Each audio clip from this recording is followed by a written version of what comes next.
Good evening. We are September 24th, 2024.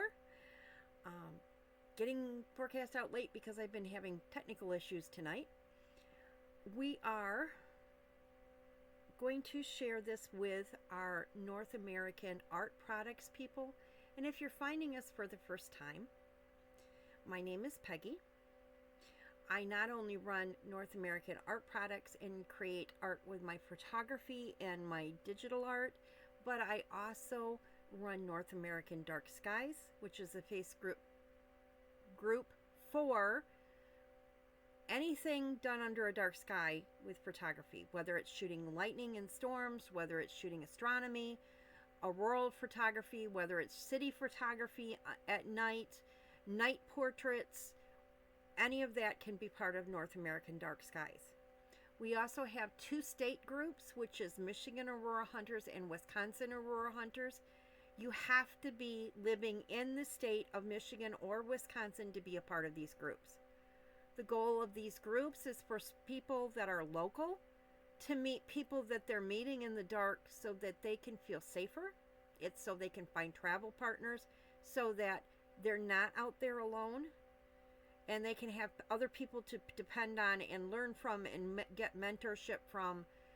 And those groups we want to stay small, so those are not open to the general public. They are only open to state residents. Little bit about me. I have been a photographer for 30 years. I started into storm photography prior to 2015, and I was getting very frustrated one summer because there was no storms. And a friend challenged me to do an auroral photography, and I kind of got hooked. And I joined a couple Facebook groups, but they were huge, and I couldn't find anybody local to me to travel with, so I started Michigan Aurora Hunters, thinking I would just meet a few local people that I could travel around with and be a little bit safer at night. And God laughed. God had a really big joke on me because it very quickly became 1,000 people, and everybody was looking at me to give them the answers of what everything meant and where to go and what to do and how to run their camera. And so I have had to dig deep, and over the last 10 years have deep dived into the science, and I'm continuing to dig deeper into all the different scientists or all the different types of science that solar affects. So like weather and geology, and I even get into archaeology and history. So I'm a very eclectic person, and you'll figure that out if you ever sit down and have a conversation with me. So when I do a forecast and when I'm teaching, I try to make it something that you can understand. I don't try and use big scientific terms, and I don't try and make it sound like I'm some big, tough, educated scientist, because I want families to be able to engage in this. I want children or middle schoolers, young people to understand this as well. And I will often give you scientific experience you can do with your kids that will help teach them the principles that we're discussing. So one thing you can do, a couple things you can do, is get some balloons, some bar magnets, some flour paste, and we will have some experiments that they can do that are fun learning activities that you can do with your kids. So let's start with this page. This picture of the sun is put out by SDO. It's 193 angstroms, which means we're looking at the sun, and if we were to use the Kelvin scale at 193 angstroms of light, that wavelength of light, that will give us certain details that we can see. And they have on SDO several different colors: blue, green, purple, different color yellows, red, and each will bring out different aspects of what's going on the surface of the sun. and each is in different wavelengths of light so that we can interpret what is happening on the surface of the sun. For this intents and purposes today, we're going to use this because it really does have a really good view of the sun. Right here we have a coronal hole up here opening.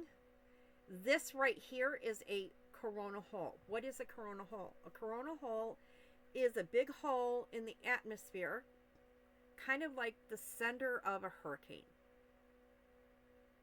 but not round in shape, and it doesn't have the circular motion, but it's like a hole that goes all the way through the upper atmosphere to the lower atmosphere. And in it, it has an updraft, like an updraft in a thunderstorm, and it releases that wind that is electromagnetically charged and has some light particles and some radiated particles in it, and releases that toward Earth. This will give us a nice level, steady KP index. And a KP scale is an index that goes 1 to 9. It tells us, puts all the other information together and tells us, well, at a KP3, you're likely to see it in Michigan. At a KP5, you're going to maybe start seeing it with your eyes. KP6, maybe your eyes. KP7 to 9, you're going to see it with your 9, and 9 being the biggest storm we can get. That only tells you the predictability of when to expect it and how big to expect it. So, but a coronal hole will give us a nice steady KP5, KP4, KP3, nice steady long duration winds. Now over here we have a filament. This is a it's like a magnetic loop. Think of it like the wiring in your house. So from the electrical blocks to the plug, the electricity can only run one way, right? So the filament's the same way. It's only supposed to run one way. And I had, oops.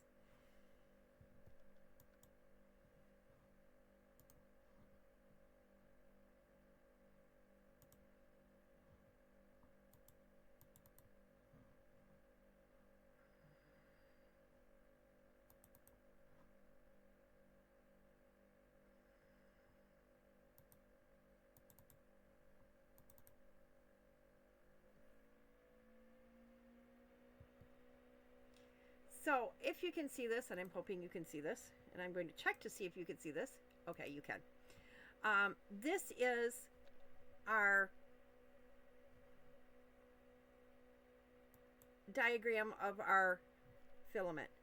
So you can see it takes off from the sun here, and you can see by the little arrows, the charge goes only one way. But you have all these slinky things around that line. Those are electromagnetically charged particles. A lot of it is helium, but it's got a lot of different elements in there. All the different periodic tables can be in the surface of the sun, so it's got everything. It is going around those lines. When the sides of the lines bump together, they can create what's called a solar flare, which is like an atomic bomb when they bump together. But it only emits light, radiated winds, nothing else. It doesn't have a lot of particles to it unless it's a long duration. And I will get to that in a minute. When those lines become twisted, they can break.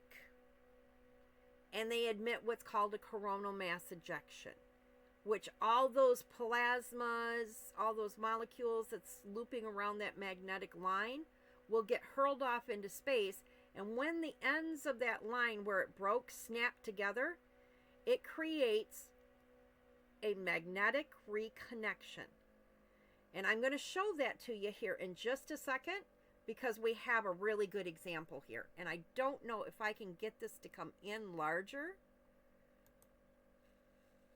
I don't know if I can get this in larger. Okay, well, we're going to have to make do with this. We're going to roll this forward, and we're looking right here. This is 35 or 3835 is the number of the sunspot. But you can see this has a lot of little filaments lifting up in here. And it's really active as we roll forward. You begin to see those filaments getting a little bit farther away from the sun. Little bit far. And right here is the explosion. Okay? Right here you see the coronal mass ejection, the plasma leaving the sun. Over here you're seeing the magnetic reconnection, where the two ends are snapping back together. And that magnetic reconnection actually has about the power of 10 atomic bombs. And ironically enough, this can happen on the backside of the sun. And when it happens on the backside of Earth, when it happens on the backside of Earth, that magnetic reconnection on the backside of Earth, when the solar winds pass us, and some of it breaks away, and some of it will snap back at us, which is where we get the secondary boosts of auroras. That magnetic reconnection on the backside of Earth has enough power to generate electricity for the United States for 4 entire days. That's how much power is in that magnetic reconnection. To wrap your heads around it, the immense power that is there. So this is what is happening there. And as I roll this forward, you're going to start seeing as that there, it pops back up, and you see how those filament loops have popped off the face of the sun out of that magnetic reconnection, and they have reformed, and you can now see magnetic loops there. And there seems to be a secondary let go that is not quite as large as the second, but you can see a ghost of it coming right here that is letting go right here. So it actually created 2 CMEs back to back right there. But now you can see it reconnected, and there is closed magnetic loops back there again. That happened a couple days ago. That is probably what's hitting us right now, because it was supposed to hit later in the morning, and I think it's just coming in much sooner. And unfortunately for Michigan residents, it means we're not going to see anything. But don't be afraid, because there's more coming. This isn't it, folks. We've had another one coming. I suspect it might be here, because as I roll this forward, we have some sort of eruption right here. This one was moving up and away, so I do not think this one will hit us, but it could maybe give us something if it's moving towards us.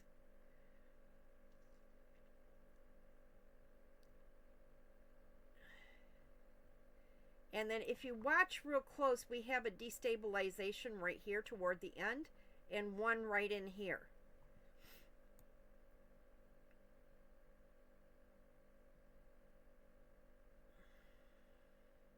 I just got to find it. And I'm sorry it takes a little time.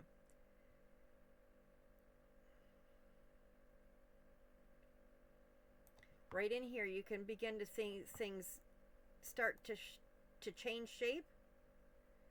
And there may have been a CME let go right in there.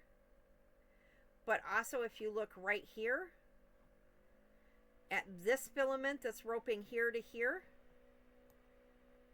this may be the big one that was let go. Right at the end. See, it's gone. There it is. Now it's gone.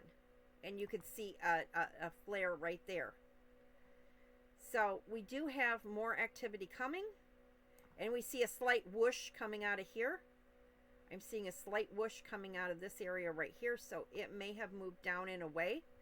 It may not hit us, but it's very hard when you're looking at a flat image to imagine the 3D picture.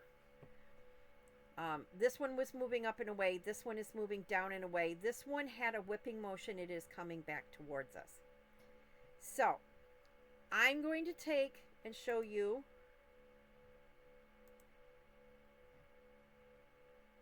I'm going to close this. We're going to take you to Space Weather Live. This is a website I use for all of my forecasting. It is the best site out there. It gives you all the information in one location from all the different government sources. So the first thing we're going to look at is our Lascaux. Lascaux 2 is sitting off on our left side. It's looking at the stuff that isn't around all the way around to us yet. And it is looking to see what's going to come at us in the future. So it's on our incoming limb. And anything that's on the right side coming towards us will hit us, because Earth is sitting right dead center right here where that hand is. Right here where my little cursor is, right here. Lascaux 3 is sitting out between us and the sun. So anything coming at us is going to be showing us light all the way around the halo like it is here. If we have full light all the way around the halo, then we know it's going to be a miss. This is kind of coming a little bit off center. So this might not be a direct hit, but yet you've got to remember, and here's where one of the experiments you can do with a kid, you could take a balloon and a string, dip the balloon in paste or dribble wet paste on it, and let the kid spin the balloon to see how the paste and the water will spiral off of the balloon. Sun does the same thing. What's coming off the sun spirals backwards. It doesn't always come straight out all the way. It comes out and spirals backwards, comes out and spirals backwards. So if it's coming out and spiraling backwards, this would be a hit. When I'm doing this, I am going down and I'm looking at the 48-hour differential. This is called cactus. It is a much more detailed view of what is being emitted. This is moving up and away. This, I think, is on the back side of the sun. I do not think this is on the front. This one, here's the one that whipped towards us. That's that big CME. It was a very long duration CME. I believe it was about 10 hours. Now, we do have a blink right here. Remember I said I thought I saw some things snapping and crackling and I thought there was more CMEs? Here is one very dense CME. This is directly at us. This will hit us. So this is going to bring a very quick, not longer than maybe an hour or two of light, but it will bring us some auroral activity. And then we move it forward. Here's that one where I said that the filament is looking down and away. It might have been the one up to the north. If it's the filament up to the north that let go and was moving down and away, which this is about the right time for that one, then there is a chance that this could hit Earth, that it's moving more outward toward Earth and less downwards. And you can see here, this, let me see if I can get it pop up here again. This real quick blackout you see, this is when something hits the satellite.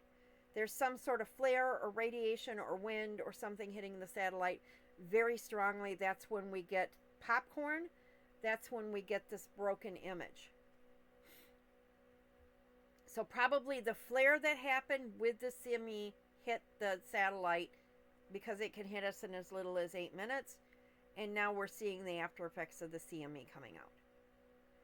This is not a big CME, but we do, if you look closely, you've got stuff moving all the way around the halo, just not very big. This means this is combining with the coronal hole stream. We have a steady wind with a big CME.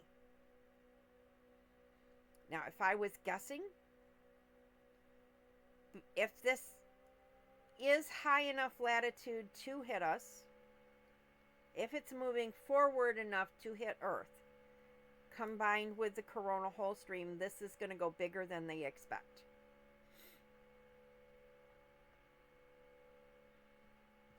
And there is that. And you can begin to see the popcorn in here, these little popcorns that are These could be meteors or they could be radiation hitting the satellite.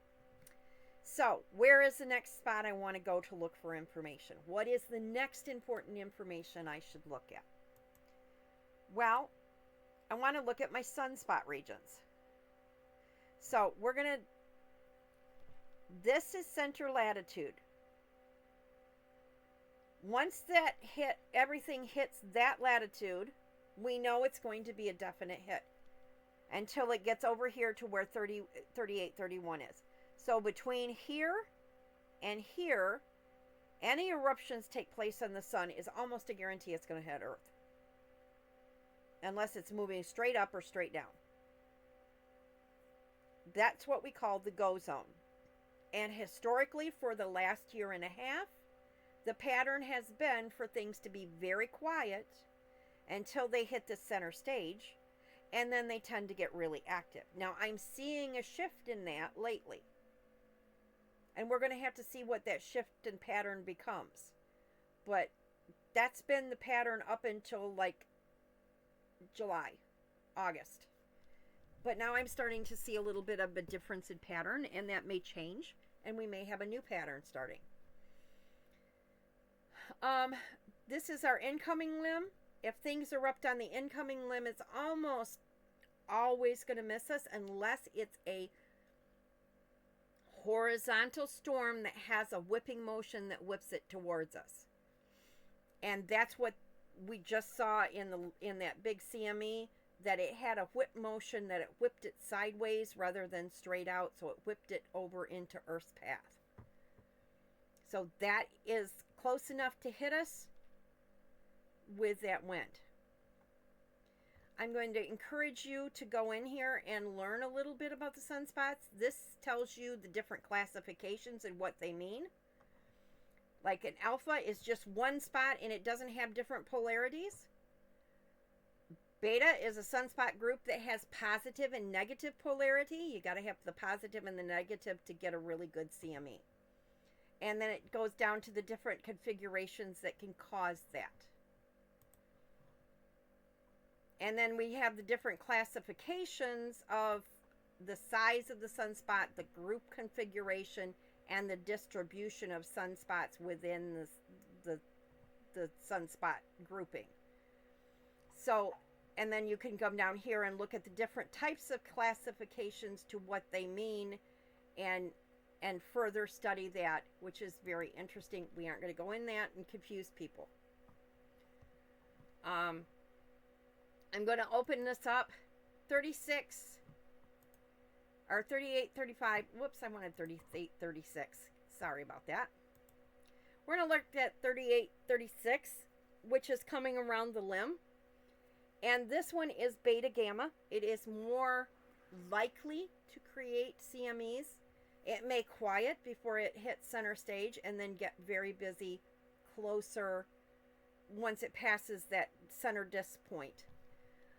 Why we say this is more likely to produce something is because you can see here we have negative and positive. Okay, so we have polarities. One is positive and negative. They got different coloring. Blue and green is one, yellow and red is another.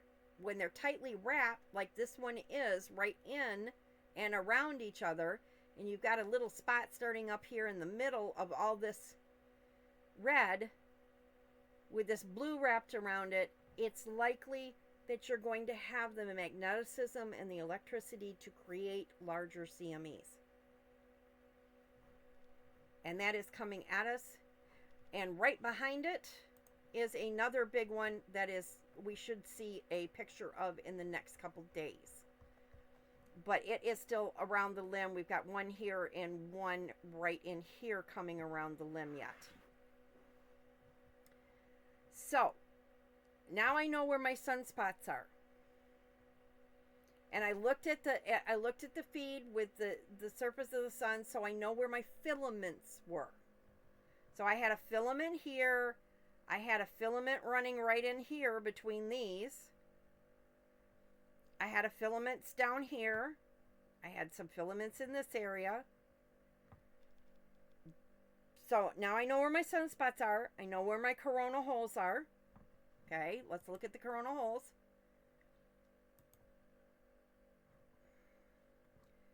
Okay, here's a filament, here's a filament, here's a filament, here's a filament, here's a filament, here's a corona hole, here's a corona hole. Sunspot, sunspot, sunspot, sunspot, sunspots. Sunspot, sunspot, and sunspots around the limb. Now I know where things are coming from.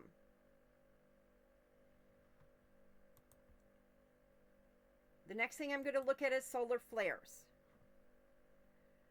Right here you can see we've quieted almost down to nothing right now, and that happens. For a number of reasons, the sunspots could be in decay. One larger sunspot group that's around the limb could be drawing the energy away from the sunspots that are on the base of the sun towards us right now. It could be drawing the energy backwards. It happens.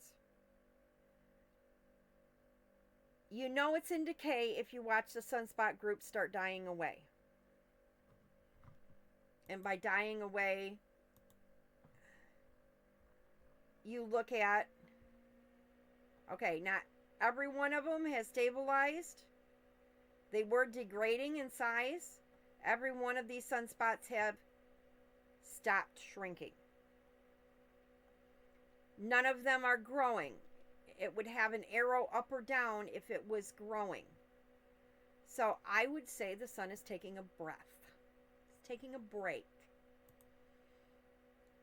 So if we have long flares like this, right here, this had a CME with it. This is the big flare that we showed you at the beginning of the video. The one that's going to hit us. This,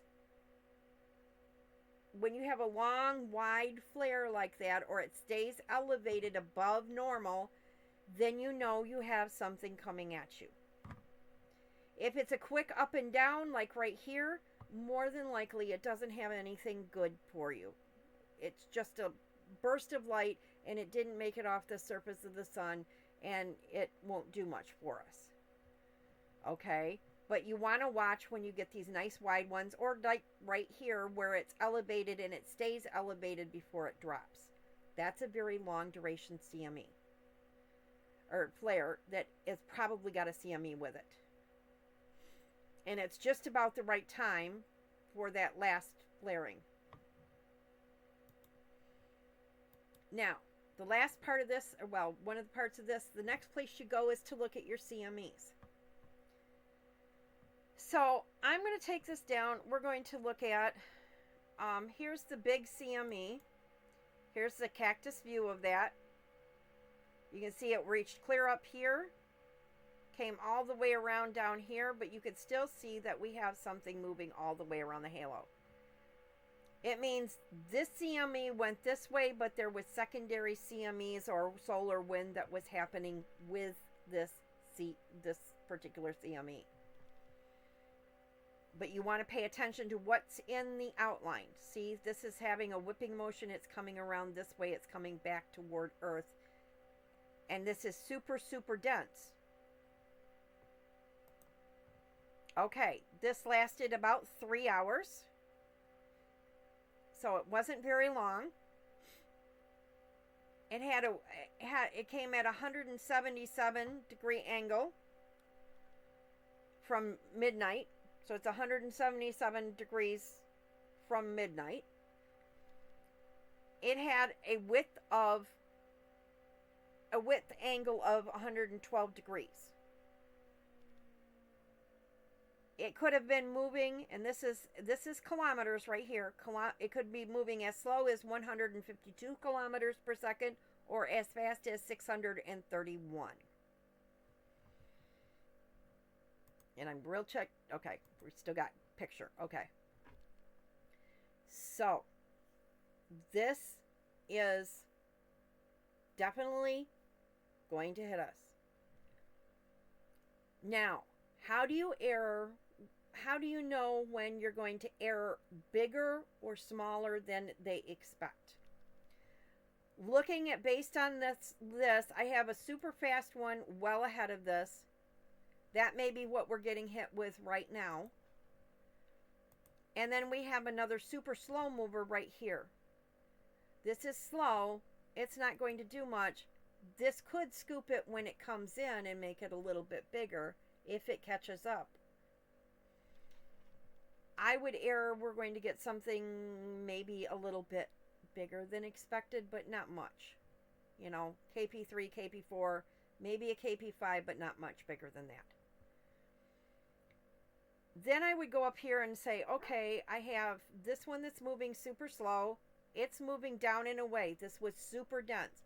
So this is laying a lot of ping pong balls out there in between the sun and Earth.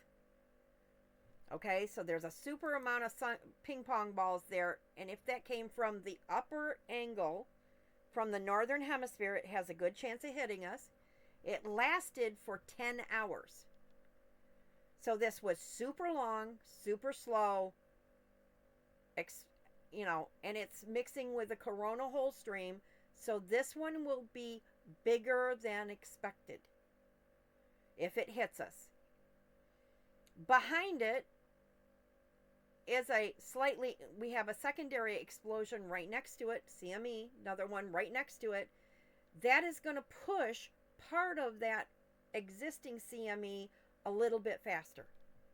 And it's going to stack it up on, think of it like snow on a shovel. When you're pushing, you've got an inch of snow on your driveway, and you're pushing that shovel, scraping the shovel across the driveway to scoop the snow up. That back storm will pick up the first storm and shove it parts of it a little bit faster. It's not going to shove all of it faster, but it will shove the parts of it that it hits faster, scoop it up like snow on a shovel. And that's when you know you're going to get a bigger storm than expected, or bigger than what they predict. There's going to be a big onset in there. Right behind these two, moving even faster, but it's moving up and away, so it's not going to affect it. This one is coming from this region right here. It rippled up this way. It's going up and away. It's not going to impact us. This one, this is part of that ripple up there at the top on the northern side I saw. It's moving up and away. It's not going to affect what's down here. And you can see how this is still going. It's still very dense. We still have stuff coming all the way around the halo because we have a coronal hole stream.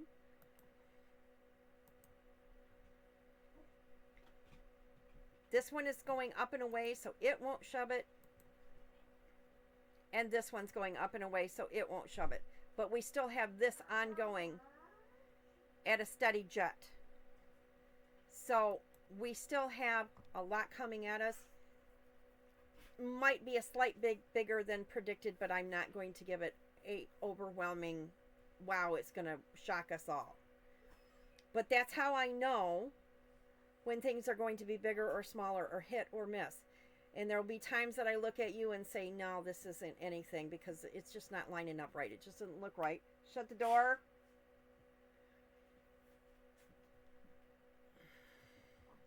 So it doesn't really have the impact. All right. Next, we look at what they think is going to happen. Here is their prediction. They think this is going to hit somewhere right about 8 o'clock in the morning, our time. I think they're off. It's hitting sooner than they thought it would. Or something is hitting sooner than they thought it would. Because we're at almost a KP5 right now. And this is the plasma density. So the density is going to drop off quickly. And it will stay not very dense, about a 5. And then the wind speed will pick up at the same time, and that wind velocity is what's going to keep things moving. So we're picking up wind from that solar storm, the CME, but we're also picking up the coronal mass, or the coronal whole wind stream. So we've got a double whammy there. So it could go a little bit bigger than we expect as far as the winds. So this is NOAA's prediction, and down here is what NASA predicts. Now, I will tell you that Mommy and Daddy like to argue. Mommy and Daddy don't always see eye to eye here, and you want to err with NASA because we have a real hotshot predictor down there in NASA, and she does an amazing job. So jumping on to over here, you have your real-time activity. To show you how to read the chart over here on this website, where it says Earth is where we are, that's exactly what's happening right now. And what is coming over here on this side is what is coming at you in the next hour. So in the next hour, this is going to drop way off in wind speed, and then it's going to pick back up again. And we know that because it's already hit the satellite an hour out from us. So that data is back to Earth already, and it's giving us the data saying this is what's happening now out here an hour in front of you. Again, it's going to pick up, drop in density, and then it's going to pick back up. Don't pay too much attention to the temperature. I don't pay too much attention to that. The BZ, right now, we're way in the north. This means we have a positive BZ. That means we're not going to see anything in the northern hemisphere. It's got to be in the negative because we're positive at our pole right now. And if we get a positive wind, it's just going to be like bar magnets. And this is an experiment with your kids with the bar magnets. The same polarity will push each other apart, but the opposite polarity will draw into each other and stick together. So you want to think the bar magnet. So the bar magnet in Earth and the bar magnet in the wind is going to push each other away right now rather than let it connect. And that's how you understand BZ. So as long as it's a negative number, you're good.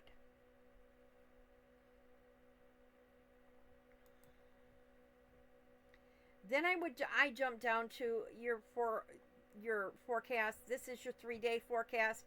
You can pick high latitudes, which would be Canada, Alaska, Iceland, Norway, and the extreme north.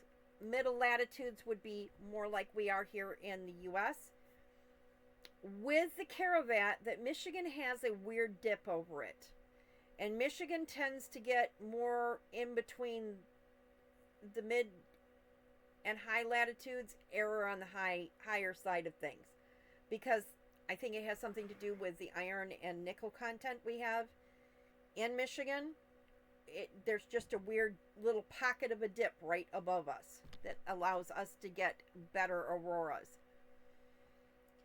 And that goes into the geology, and it's some rock reflects it back up. Like if it's high content in metal and it's very dense rock, will reflect the auroras and make it stay on the surface of the sun or on Earth. Not the sun. It'll keep it on the surface of Earth. Whereas like limestone lets it sink down into Earth, and we don't get as much auroral or the same auroral activities under those rocks. Like really dangerous in a big storm is to be on the East Coast in that mountain range going up into New York and down the Catskills, because it's very dense rock and it's going to reflect all that auroral activity out. It's going to blow power stations. It's going to cause all sorts of radio signal issues, internet issues, cell phone issues. You're going to see it more prevalent over on the East Coast coming down from New York through Carolinas because of that mountain range and because of the rock that is in that mountain range. Which coincidentally, some of that rock is also the same rock that is in Scotland. So we know that at one time Scotland was connected to the United States and it shifted. But we have proven that the rocks are the same. The exact same makeup of the rocks. I told you I have weird anomalous information in my head. All right, well, this is our long-term forecast. They have downgraded the forecast for the 26th and 27th. It's not going to be much, but they have upgraded the 5th and the 6th, and then they have really upgraded 10th, 11th, and 12th to be our big time for auroras. And that is probably based on the sunspots that just left. They're rolling back around, and they will probably, those that make it around will be very large sunspots. So, this is your 20-day forecast. The next place that I would send you to look, and this is a must, and this is the Office of Satellite and Production Operations. This is a hazard map for fire and smoke production. And I am very happy to say, for the first time in weeks, Michigan, Wisconsin, Minnesota, we don't have smoke. We are free of smoke. So this is something you want to look at. You always want to check your smoke, because smoke will act like a prism. You've all played the little crystals, the crystal prisms that cause rainbows on the wall as light goes through it and bends. Well, smoke, ash, sand, humidity, all bend light. So if you have all of those things, or any of those things, it can bend the light you see from the auroras and make it look like you're putting wax paper between you and the auroras. So if you have a really high smoke, like say your smoke is really heavy in this brown area, hang it up, you won't see anything. If you have very, very high humidity of like 89, hang it up. It's going to be murky. You won't see the pillars. You'll just maybe see some washed out color. You have to learn to look for these things. Next place, College of Dupree page. This is a wonderful satellite page.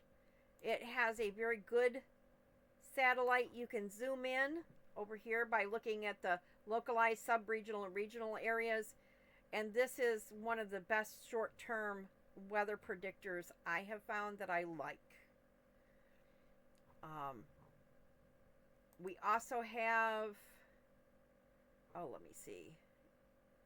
Is it this one? I gotta try and figure out which one it is. This one also is a good one. It will give you a 12-hour prediction. And you can go down here and pick what you want to do, like sky cover. If you want to look at sky cover, it gives you a degree of the sky cover in those different areas. So like Wisconsin and Minnesota right now should have beautiful color, while Michigan does not. And 12 hours from now, that will change. So looking at sky cover in 12 hours from now, yeah, it's going to change. Well, they're looking at wind gusts, but okay. But you can pop this map forward by 12 hours, and it should read what you want to do. Like sky cover right there. It's all down there. We're clear by the 24th at 10:30 p.m. or the 26th. By 8 p.m. we should have clear skies. So this one is NOAA's National Weather Service Administration and Active Atmospheric Administration page. Graphical forecasts. And this is a good map that you can go look at the different weather. You can get wind speeds. You can get wind speeds. You can get the different fog, rain, haze, what's here. Relative humidity. Where was it? Relative humidity.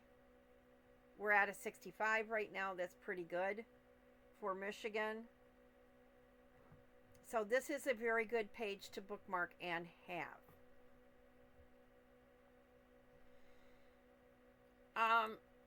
If you are, I gotta find her again. Ooh, sorry. Let me go down here. Whoops.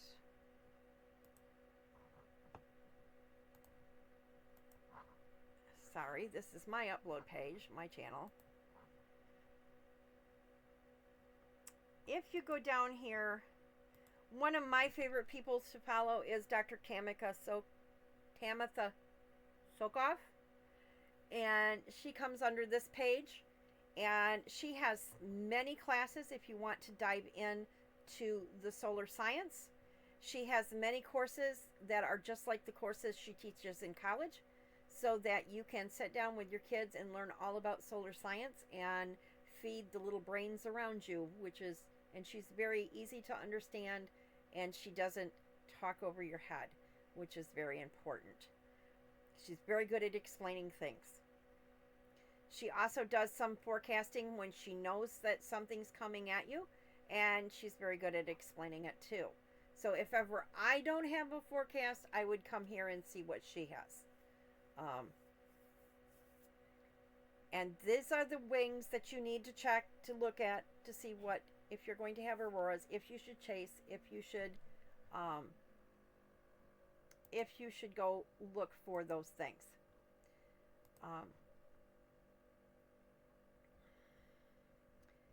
I'm going to do one jump over here to solar dynamics.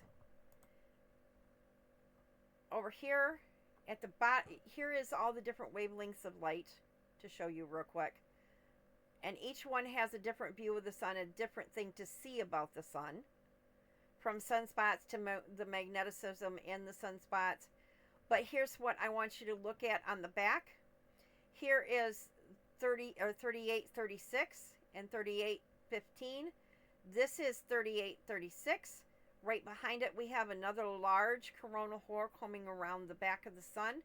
And then we have some smaller coronal holes dancing all around these. But these two are going to be big players. And largely what they're looking at to create the activity that they're expecting. And here is a view of the front of the sun laid out flat. But this is the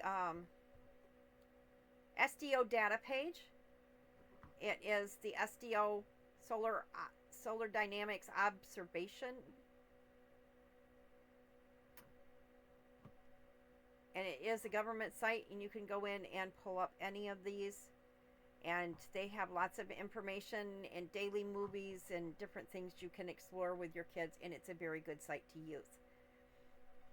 So these are all places I go, all things that I do. I often like to look at this view of the sun. You can see a little bit different activities. There's our big flare. There is a ripple of a flare that went off to the north. Ripple of the flare that's going to go this way. And then I think we've got a ripple right here. But this is what we do.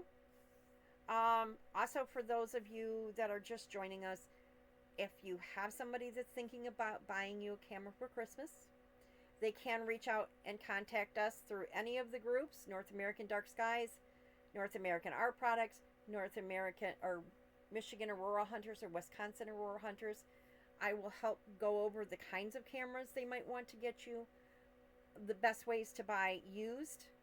If you're on a budget, you can reach out to me and say, this is my budget, this is what I've got, and I can help match you with a better camera. The one thing you want to make sure to tell people before they buy your Christmas present is, do not buy out of a box store. Don't buy out of Walmart. Don't buy out of Best Buy. Don't buy out of Costco's. Don't buy out of Sam's Club. They are low-end consumer cameras. They are not going to do as good a job as going to eBay and buying you a good used full-frame camera, or going to a camera store that sells used cameras like Robert's Camera or the camera store in Traverse City that have good used products, and get you a full frame camera. Sometimes it's better to go with that used equipment than to buy the brand new thing that isn't going to do as nice a job. I'm still shooting a camera that was popular 15 years ago, but it still does a remarkable job. And nowadays you can get DSLR cameras, very reasonable rates, used, because everybody's moving to the mirrorless camera, and mirrorless is becoming the rage. If you are going to buy mirrorless, my best advice is to stick with Sony. Olympus has gone out of business, I guess. Somebody told me Olympus is out of business now, even though they made some very good cameras. They have gone out of business from what I've heard. So Sony has been in the mirrorless game the longest. They have the most skill. And even cameras that were 5 years older than what Canon and Nikon were coming up with, it was still beating them out on most of the stuff, on most of the qualifications. They are lighter cameras. Nikon didn't begin to catch up with to Sony until the Z9. I think there's like a Z9, and that Z9 is actually the best Nikon makes for dark sky photography and for any type of photography. It finally caught up with what Sony could do, mainly because it's using Sony sensors. So, if someone needs a camera, reach out. We'll make sure you get something that you can use, that will fit you.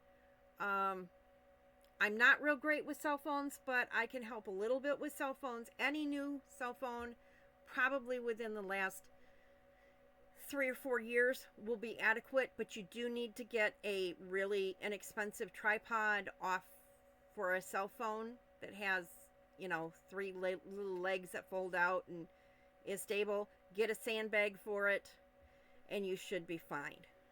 But you want to get a tripod for it, because you're not going to be able to handhold it and get perfectly still pictures. It's quite difficult if you can manage it and you're usually bracing on something else. It's much better to get the tripod and know you're getting what you want.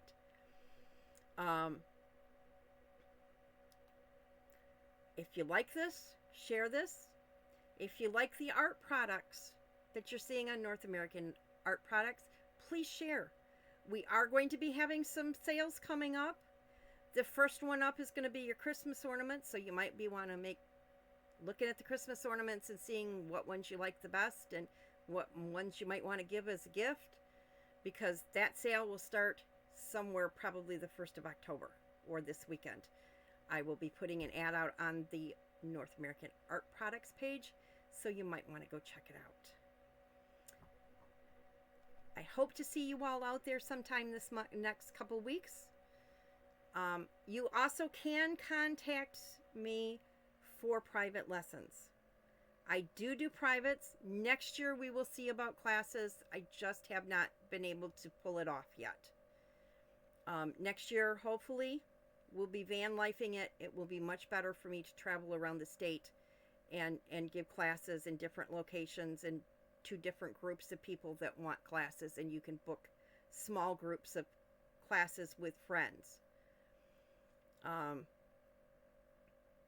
And those classes are long, they're detailed, but when you're done, you're going to know everything you can about the sun, and it's going to be where you can look at all the data and know exactly what you're doing, exactly when things are going to hit, exactly when you need to be chasing, and there won't be a question of do I or don't I, and you cannot listen to certain broadcasts that curse us by making a big deal out of nothing, and every time they do, it fails. So this will teach you how not to know when they're making a big fuss about nothing, and when it's just hype and media, and when it's real factual information. So leave it there. Everybody have fun. Hope to see you out there.